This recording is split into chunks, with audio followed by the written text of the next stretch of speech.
Chapitre 1, second degré, lien entre l'expression de la fonction et la parabole la représentant. La fonction f est une fonction polynôme du second degré définie sur R. On donne ci-dessous la représentation graphique de cette fonction, qui est la parabole P de sommet S, coupant l'axe abscisse au point A et B. Rappel de cours pour commencer, f de x peut s'écrire sous la forme ax carré plus bx plus c, avec a différent de 0, sinon on obtient finalement une fonction affine, il reste bx plus c, donc le coefficient de x carré est nécessairement non nul. Le sommet a pour coordonnées moins b sur 2a pour l'abscisse, et bêta qui est l'image de alpha, c'est-à-dire l'image de l'abscisse du sommet de la parabole. La forme canonique de f de x est a facteur de x moins alpha au carré plus bêta. Si f admet deux racines distinctes, pour rappel, les racines de f sont les valeurs qui annulent f de x. F de x s'écrit sous la forme a, facteur de x moins x1, facteur de x moins x2. Graphiquement, le sommet donc a pour abscisse alpha pour ordonnée bêta. Les abscisses des points d'intersection de la courbe avec l'axe des abscisses sont les racines du polynôme.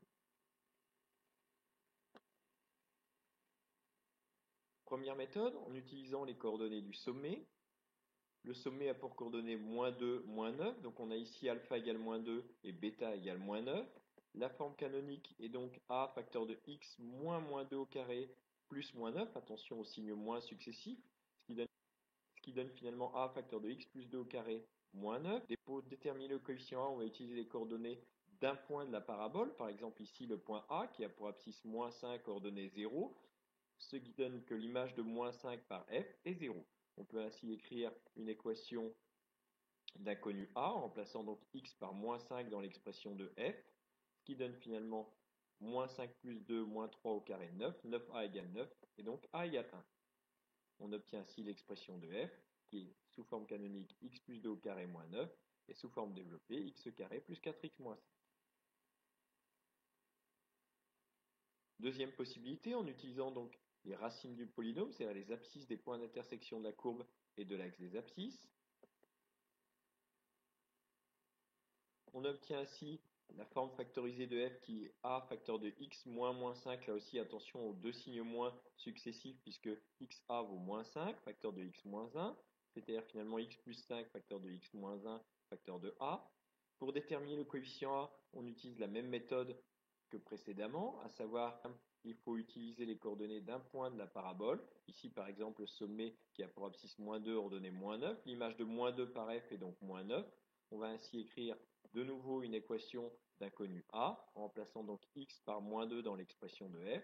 On obtient ainsi moins 9a égale moins 9, c'est-à-dire a égale 1. On obtient ainsi f de x égale x plus 5 facteur de x moins 1, ou encore sous forme développée, x carré plus 4x moins 5. On peut contrôler facilement la cohérence des résultats avec la calculatrice. Il suffit donc d'utiliser par exemple le menu graphe, de saisir l'expression de f, à savoir x carré plus 4x moins 5, de valider la saisie, ensuite d'ajuster la fenêtre du repère, Shift F3, on va donc paramétrer x pour avoir des valeurs qui englobent les deux racines, à savoir moins 5 et 1, donc on peut par exemple paramétrer x mini moins 6, x maxi 2, et puis y mini moins 9, y maxi par exemple 3. Il suffit ensuite de tracer la courbe. On obtient donc un résultat qui est cohérent avec le tracé donné dans l'énoncé. La parabole coupe bien l'axe des abscisses en moins 5 et en 1. Et le sommet de la parabole a bien pour coordonnées moins 2, 9. On obtient donc avec l'expression trouvée le même tracé que celui qui est donné dans l'énoncé.